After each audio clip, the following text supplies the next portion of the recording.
Hey friends, welcome back to the channel. Today I'm going to talk to you about knives. I got a lot of questions on my last video on what knives I use. So today we're going to be talking about knives and other tools that I typically use when I'm meat cutting. And also, my last video you guys were talking about the table I was using and how kind of wiggly and wonky it was. So I didn't realize it was going to be like that when I was first cutting that big chuck roast. So what I went and did was I picked up some lumber. So I went to the hardware store and I picked up some exotic woods. I picked up, well, the maple was local, that was locally milled, so I picked that up. That was like a 1 foot by 2.5 inch thick piece of wood. So I got that, I got tiger wood, and then I got paddock wood, which is, I believe that's African. It's a real nice red looking wood. And the tiger wood is South American, so I was going to go with a Purple Heart, but I was told that when you put the oil on the Purple Heart to keep your cutting surface nice and oiled, that it actually turns brown. So it was kind of pointless for me to go that route and spend that kind of money on it. Actually, the paddock was $2 a board foot more expensive. So I went with that because it's nice, rich, deep. It's almost like a burgundy sort of. I can't wait to show you guys once it's done. But so I got half of my butcher block done. I don't know if you can see that. So this is half of it. I'm going to be doing a 2 foot by 3 foot big piece, and so I'll show you this right here. The tan is maple, and then this here is the tiger wood on the side here, and I just kind of have it staggered. I think I have just tiger wood, maple, tiger wood. And I ran out of, my piece was like 4 or 5 inches short, so I had some scrap maple that I had dried, and that's this section here. So I'm glad I was able to utilize that. So to the video. So the kind of knives you guys can buy, the brands that are most popular for meat cutters are Geyser, however you say that, Gladiator, which I've never really heard of, and Hinkles. And of course Victorinox, which is what I've been using for the last 15 years. I initially bought these knives, you know, when I first started, and they've worked out fine. And you know, like they say, if it ain't broke, don't fix it, right? So I pretty much stuck with that. And so this is a 10-inch Victorinox Scimitar. And this is primarily used for just bigger pieces of meat. I guess you can, I've seen other cutters break animals with this, so it's a pretty versatile knife. I've had this one. This is fairly new. I've had it for, I don't know, about maybe 6 months now. And you know, if you keep these nice, sharp, maintained, then they'll, I mean, for somebody who doesn't do this as a career, I mean, it can last a lifetime. So my other knife that I use is a, I believe that's like a 5-inch it's a pretty stiff knife. This is a boning knife. You can get these more flexible for more intricate work, but this is for like deboning pork shoulders, just real small detail work. So I love this knife. I use this quite a bit. I actually probably use this more than what I should. In my last video I was cutting a lot of the chuck roast with this when I could have been using my bigger knife just to make the job a lot faster and easier. Price wise, this guy, I believe I paid $25 for this, and to be honest, if you're not doing this for a career, even if you're doing it for a job, $25 is not a lot to spend on something that'll last you pretty much a lifetime. Don't go and buy those cheap Walmart Farberware knives. Those are cheap Chinese junk, Chinese metal that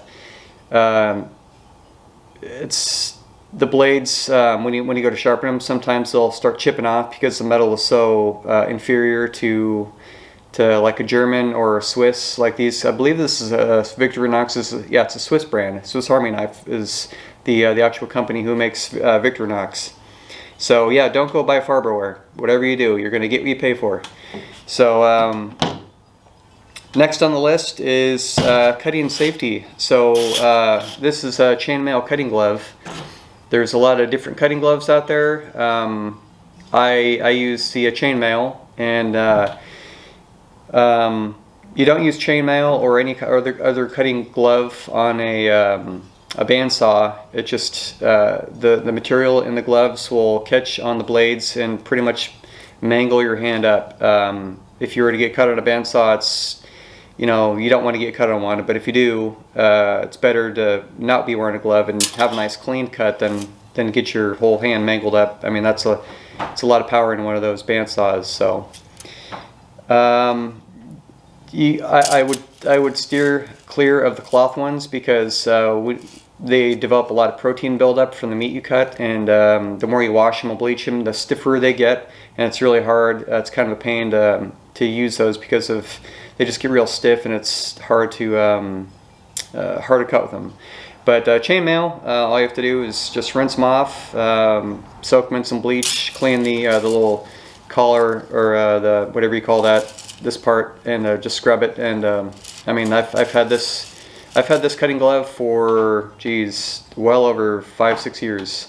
Probably since 2014 I've had this glove, and it's still doing great. So next thing is, if you're going to be doing this, I would invest in a Scabbard. This Scabbard, geez, I bought this a long time ago. You want to, there's a couple different kinds of Scabbards. There's metal ones and there's plastic ones. And this plastic one is a lot better because when your knives are in here, they typically kind of like right up against the edge of the plastic. And if you get a metal one, then you can dull your knives out pretty quick by doing that. So plastic is not going to dull your knives out nearly as much when your blades are kind of hitting on the side of it. Only thing I don't like about it is when you stick your knives in there, sometimes the point will hit this, and over time it'll wear a hole through there. So you want to pay attention to that.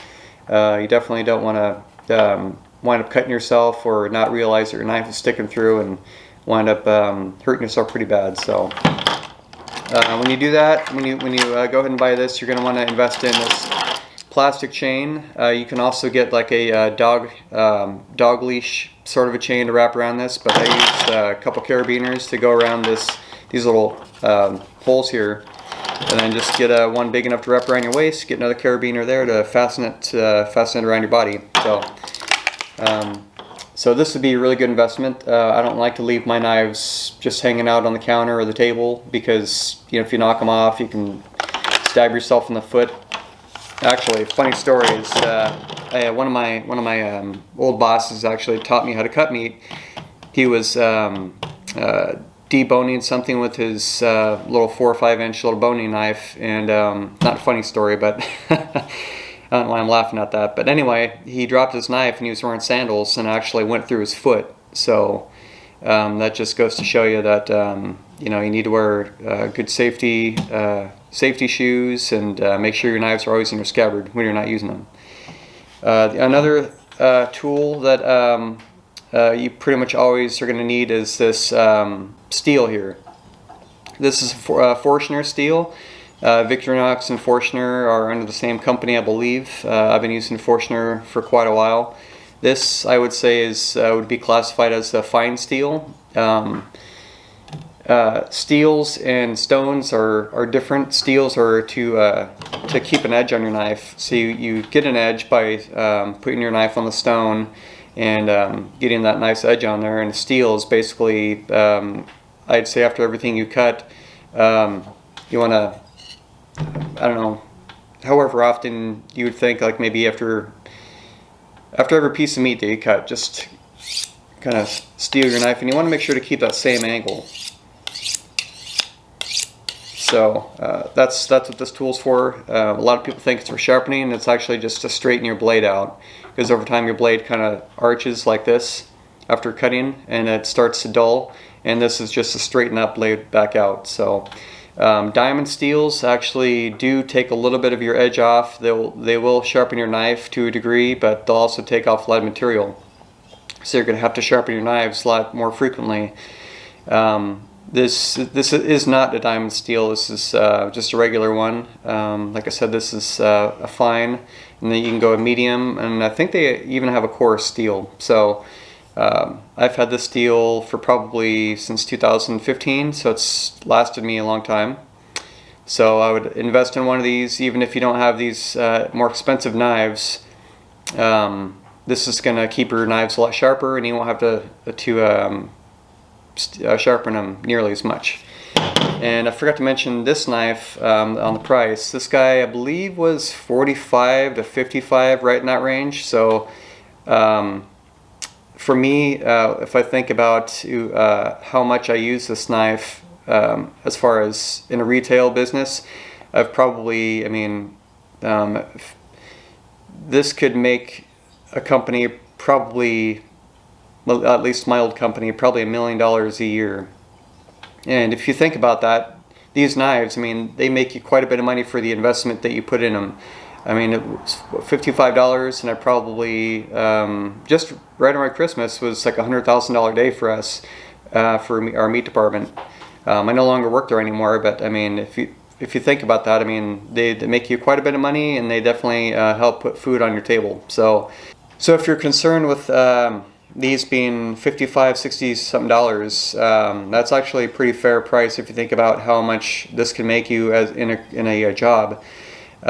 Even if you're just even if you don't have a job in the meat department business, this knife will last you a lifetime, like I was saying before. So just keep them nice and sharpened, and they'll last you. Next on the list is a good tri-stone. Tri-stone I use all the time. I probably run my knives on the stone at least, I don't know, once every 2 weeks. If I'm gonna use my knife really heavily, I want to keep a nice edge on my knife, I'm going to use the fine, only the fine, maybe once a week if I'm trying to keep a decent edge on it. If you're in retail, if you're in the retail line of work, you'd want to do that. If you're just cutting for like your family, all you need is to sharpen it probably, I don't know, like once a month maybe. Depending on how much you're cutting. The only reason why you would ever use coarse is if your knives are like, beyond dull, like they won't cut anything. This is only to put an edge on your knife to form an edge. After that, you want to move on to medium. And worst case scenario, if you're using these knives pretty heavily and they need a little bit more than fine, you'd go medium. Just a little bit on the medium, then you want to switch to fine, and that's all you need. That covers sharpening. So guys, if you're wanting a good knife to invest in, I would go Victorinox. It's been a great knife for me for the past 15 years, so, and I'm not affiliated with Victorinox at all. I don't get any kind of commissions on sales. I'm not even affiliated with really anyone except for Guy GPS, but yeah, if you want a good knife, go Victorinox. Alright guys, thanks for watching, and if you like this video, please remember to subscribe and to ring that notification bell. That'll let you know when any of my future videos come out, so you don't want to miss those. Thanks for watching guys. Later.